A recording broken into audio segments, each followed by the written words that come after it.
Morning বন্ধুরা, তোমরা সবাই কেমন আছো? আশা করছি তোমরা সবাই খুব খুব ভালো আছো, আর আমিও ভালো আছি।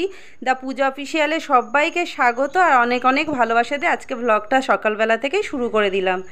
তো তারপরে এখানে একটুখানি সময় কাটাচ্ছিলাম, সকালবেলা তাড়াতাড়ি ঘুম থেকে যেহেতু উঠে পড়েছি। আর এই দিকটায় দেখো আমার সামনের দিকেই হচ্ছে কুমড়ো শাক গাছ হয়েছে, তো সেটাও তোমাদের একটু দেখিয়ে দিলাম। আর তারপর হচ্ছে সকালবেলায় চলে আসলাম দেখো বাসি ঘরটা ঝাঁট দিতে। তো চলো ফ্রেন্ডস, বাসি ঘরটা আগে ঝাঁট দিয়ে নিই, তারপরে হচ্ছে দেখো ওইদিকে বাসি ঘর ঝাঁট দেওয়া হয়ে গেছে। তারপরে চলে আসলাম হচ্ছে রান্নাঘরে চালের বস্তাটা অনেক দিন ধরে কেনা হয়েছে, কিন্তু চালের বস্তা ঢালা হচ্ছিল না চালটা। তো তার জন্য ভাবলাম যে না, আগে এই কাজটা সেরে নিই। তো দেখো বস্তা ধরে একদম ড্রামের ভেতর ঢুকিয়ে দিচ্ছি, কারণ এই চালটার ব্যবস্থা পরেই হবে, নাহলে কিন্তু ইঁদুরে খুব উৎপাত করছে। তো তার জন্য এই কাজটাও আগে কমপ্লিট করে নিলাম। তো চলো ফ্রেন্ডস, আবার তোমাদের সাথে পরে দেখা হচ্ছে। তো তারপরে হচ্ছে কাজকর্ম আর তোমাদের সাথে কিছু দেখানো হলো না। তারপরে একদম চলে আসলাম হচ্ছে ঠাকুর ঘরে। তো দেখতে পাচ্ছি এখানে হচ্ছে আমার গোপালকে এখন পুজো দিয়ে দিয়েছি। তো গোপালের সাথে দিতে ওইদিকে আরও যে ঠাকুরগুলো আমার আছে সেই সব ঠাকুর পুজোও আমার কমপ্লিট হয়ে গেছে। তো চলো ফ্রেন্ডস, তাও পুজো তো কমপ্লিট হয়ে গেছে। তারপরে হচ্ছে চলে গেলাম ছেলেকে স্কুল থেকে আনতে। তো স্কুলে থেকে যখন যাওয়ার সময় এই মন্দিরটা পড়ে, তো প্রতিদিনই ভাবি যে এখানটা একটুখানি প্রণাম করে যায়, কিন্তু সে প্রণামটা সারা হয় না। তো আজকে ভাবলাম একটু মন চাইলো, তো চলেই গেলাম। তো ভালো করে ঠাকুরকে একটু প্রণাম করে নিলাম। তো প্রণাম করার পরে তো চলো ফ্রেন্ডস, এই মন্দিরের ভিতরে কি ঠাকুর আছে সেটাও তোমাদের সাথে আমি শেয়ার করব। তো চলো আগে প্রণামটা আমি সেরে নিলাম, একটুখানি ঘুরেও নিলাম। আর এইটা দেখো মন্দিরের সামনেটা তো আগে একটু অন্যরকম ছিল, এখন একটু নতুনভাবে এগুলো সাজানো হয়েছে। তো মন্দিরটা রং করাতে কিন্তু বেশ ভালো লাগছে। তো চলো ঠাকুরের মন্দির সামনে যাওয়া যাক আর তোমাদেরকে দেখানো যাক যে মন্দিরের ভেতর কি ঠাকুর আছে। তো দেখো মধ্যিখানে একদম মা মনসা আছে, আর ডান দিকে তোমাদেরকে দেখায়, এই দেখো একটা শিবলিঙ্গ আছে। আর এই দিকটায় হচ্ছে বাঁ দিকে হচ্ছে একটা লোকনাথ বাবার ছবি রয়েছে। আর এই দেখো মন্দিরের সাইড পাশে কি সুন্দর সবাই চাষবাস করেছে, জানি না কে করেছে, এত সুন্দর টাটকা টাটকা সবজি, কুমড়ো শাক, পুঁই শাক ছিল, তারপরে হচ্ছে ভেন্ডি গাছ ছিল, বেগুন গাছ ছিল। তো তোমরা জানি না দেখতে পাচ্ছ কি না, এখানটা খুব সুন্দর চাষবাস করেছে অল্প একটু জায়গার মধ্যে। তো আমার তো দেখে একদম মন জুড়ে গেছে। আর এদিকে যখন আমি এসব চাষবাস দেখছি, মন্দির দেখছি, এইদিকে দেখো তোমাদের দাদাভাই কিন্তু দাঁড়িয়ে আছে আমাকে নিয়ে যাবে বলে। তো তারপরে এটা দেখে তারপরে স্কুলে ছেলেকে আনতে চলে গেলাম। তো স্কুলে আনতে যাওয়ার পথে দেখছিলাম আকাশটা এত সুন্দর, তো ভাবলাম তোমাদের সাথে একটু শেয়ার না করে পারলাম না। তো তারপরে হচ্ছে স্কুলের গলির মধ্যে ঢুকে পড়লাম। স্কুলের গলির ভিতরে দেখছি একটা আখের রস কাকু নিয়ে বসেছে। তো ভাবলাম যে ছেলেকে একটুখানি অনেকদিন ধরে আখের রসটা খাওয়ানো হচ্ছে না, তো ছেলেকে একটু আখের রস খাইয়ে দিই। তো ওকে তো বললাম, ও তো খুবই আনন্দ সহকারে আখের রস খাচ্ছে। আর এখানে অনেক বাচ্চারাই খাচ্ছে, এখানে আখের রস খেয়ে পছন্দ করে বলো। তো চলো ছেলে এখন আখের রসটা খেয়ে নিক, তারপরে যাওয়া যাক বাড়ির দিকে। তো পাপাকে এখন একটুখানি আখের রস খাইয়ে দিয়েছি, তারপরে বাবা গলার ভিতরে গল্প করতে করতে এখন বাড়ির দিকে যাচ্ছি। 10 টাকা বলে 5 টাকার এখন আখের রস নেই, তো 10 টাকা গল্প হয়েছে, কি টিফিন খাওয়া হয়েছে, এইসব গল্পগুলোই করছিল। তো তারপরে দেখো বাড়িতে এসে একদম চলে গেলাম, একদম আমার টাটকা পুঁই শাক কেটে আনলাম, যেটা আমার পুরো আমার বসানো পুঁই শাক বলতে পারো। তো এনেছি, আর টাটকা পুঁই শাক অনেকদিন ধরে খেতে ইচ্ছা করছিল, একদম রান্না করব। পরে ভয়েসটা দিলাম, আমি পরে কি বলছিলাম আমি জানি না কেটে আনার সময়। তো এখন দেখো আজকে একদম রান্না বসিয়ে দিলাম এসে, আর তো কড়াও বসিয়ে দিয়েছি। আর কড়া বসানোর পরে তো পুঁই শাক রান্না হবে আজকে, তো তোমরা দেখলেই। তো আজকে রান্না হবে হচ্ছে চিংড়ি মাছ দিয়ে পুঁই শাক। দেখো চিংড়ি মাছগুলো একটু হালকা হালকা করে নেড়ে ছেড়ে নেবো, কেন চিংড়ি মাছ বেশি ভাজলে ভালো লাগে না। আর চিংড়ি মাছ আমাদের ঘরে ভীষণ সবাই পছন্দ করে, জানো তো। চিংড়ি মাছ খুব ভালোবাসে, বিশেষ করে আমার ছেলে।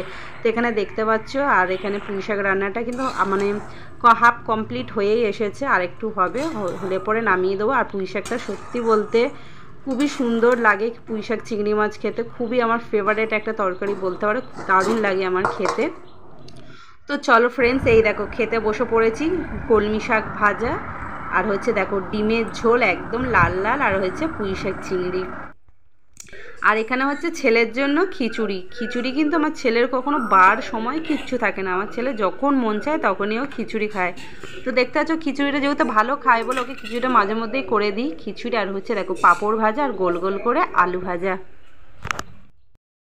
তো এইদিকে আমি খেতে বসে পড়লাম, আর ওইদিকে হচ্ছে ছেলেকে তোমাদের দাদাভাইকে দিয়ে দিলাম হচ্ছে টিভির ঘরে, কারণ ওরা হচ্ছে একটু টিভি দেখে দেখে ওরা খাবার খাবে। আর এইদিকে আমি টিভি চললে আমি তার ভিডিও করতে পারবো না, তো তার জন্য আমি এদিকে হচ্ছে কয়েক সেকেন্ড একটু ভিডিও করে নিলাম, এখানে আমি খেয়ে নিচ্ছি। তো চলো বন্ধুরা আমি খেয়ে নিই, আবার তোমাদের সাথে পরে দেখা হচ্ছে।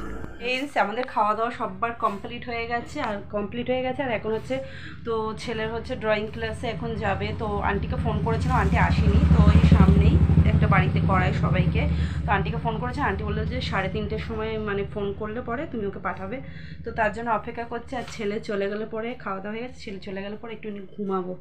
তো এই হলো ব্যাপার। তো চলো ফ্রেন্ডস, তো এখন আমি আবার পরে তোমাদের সাথে কথা হচ্ছে। তো চলো পরে আসছি। রং নিয়েছিস? হ্যাঁ রং নিয়েছিস, জল নিয়েছিস? ও খাও না। তো ফ্রেন্ডস দেখো ছেলে দৌড়ে দৌড়ে চলে যাচ্ছে ওই যে ওই বাড়িটায়, ওই যে দেখতে পাচ্ছ। আর দেখা যায়নি, ঢুকে গেছে। ড্রয়িং ক্লাসে গেছিলো, আন্টি আসেনি, আবার চলে এসেছে। আন্টি আসেনি আর এদিকে ইনি জল নিয়ে দাঁড়িয়ে আছেন। এখন আমাকে জলটাকে নামাতে হবে। এটা হচ্ছে আমার প্রতিদিনের এখন কাজ হয়ে গেছে। আমাকে দিয়ে এইসব কাজকর্ম করাচ্ছে, জল নামাতে বলছে, এই করছে সেই করছে। আর এদিকে ছেলে আন্টি আসেনি বলে ছেলে হচ্ছে অপেক্ষা করছে। এই যে ব্যাগ নিয়ে আমি দাঁড়িয়ে আছি, আন্টি আসলেই চলে যাবে।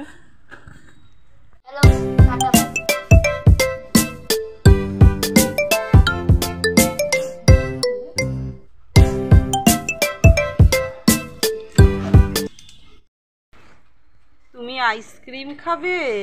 ও তুই বাইরে না ঘুরে ঘরে আসো, ও এখন আইসক্রিম খাবে। চামচে এটা কি? ওটা পাইনাপেল। এটা দাও, এটা এটা দেখো। হ্যাঁ হ্যালো গাইস, মা আজকে রান্না বান্না করছে বলে, তাই জন্য আমার বাবার আজকে বার্থডে বলে মা রান্না করছে। আমি এখন পড়াশোনা করতে বসেছি, আমি পড়াশোনা করছি, তোমরা দেখো।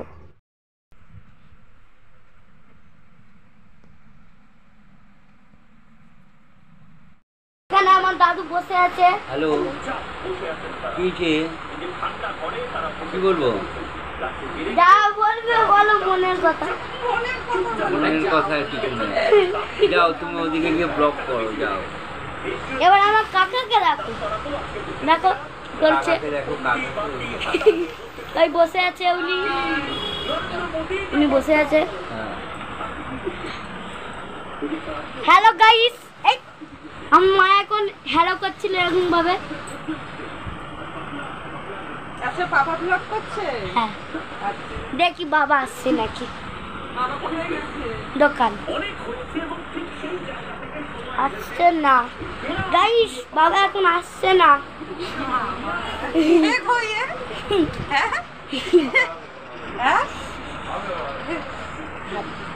এই দেখো মা আমার।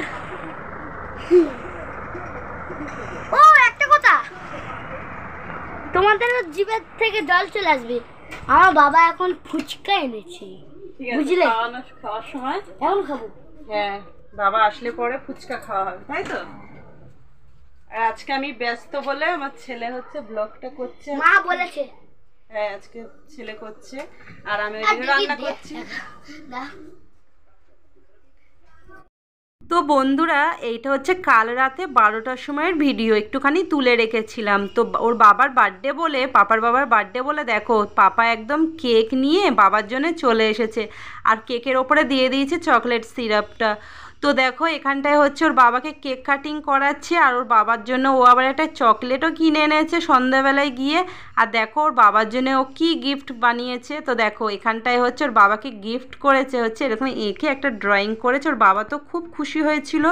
আর দেখো আজকে রাতের হচ্ছে জন্মদিনের মেনুটা ছিল চিকেন কষা, সিমই, আর হচ্ছে ছোলার ডাল, আর হচ্ছে লুচি। যেহেতু পাপার বাবা পায়েস খায় না, তো তার জন্য হচ্ছে সিমই করা হয়েছে।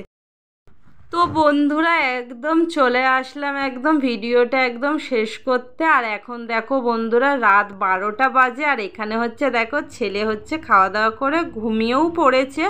আর এইদিকে আমাদেরও খাওয়া দাওয়া কমপ্লিট হয়ে গেছে, আর আমার হয়ে গেছে। আর ওইদিকে হচ্ছে ওরা তিনজন শ্বশুরমশাই, ওরা হচ্ছে ওই ঘরে খাচ্ছে। ওরা একটু টিভি দেখতে দেখতে খেতে খুবই ভালোবাসে, তো তার জন্য ওরা টিভি দেখতে দেখতে খাচ্ছে। আর ওইদিকে আমাদের খাওয়া হয়ে গেছে, যেহেতু ছেলের সকালবেলা স্কুল আছে তো তার জন্য ওকে তাড়াতাড়ি শুইয়ে দিলাম। তো চলো বন্ধুরা, আজকে ব্লগটা তোমরা যতটুকু আমি পারলাম ততটুকু তোমাদের সাথে শেয়ার করলাম।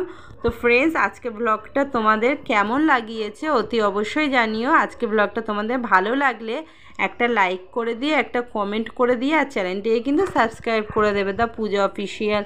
তো চলো ফ্রেন্ডস, আর একটা জিনিস দেখো, এখানে ছেলেকে ঘুম পাড়াচ্ছিলাম, ছেলে তোমাদের সাথে কথা বলছি বলে ছেলে কিন্তু আবার উঠে পড়েছে। তো চলো টাটা করে দিলাম, আজকে ব্লগটা এখানেই শেষ করে দিচ্ছি। তো চলো বাই।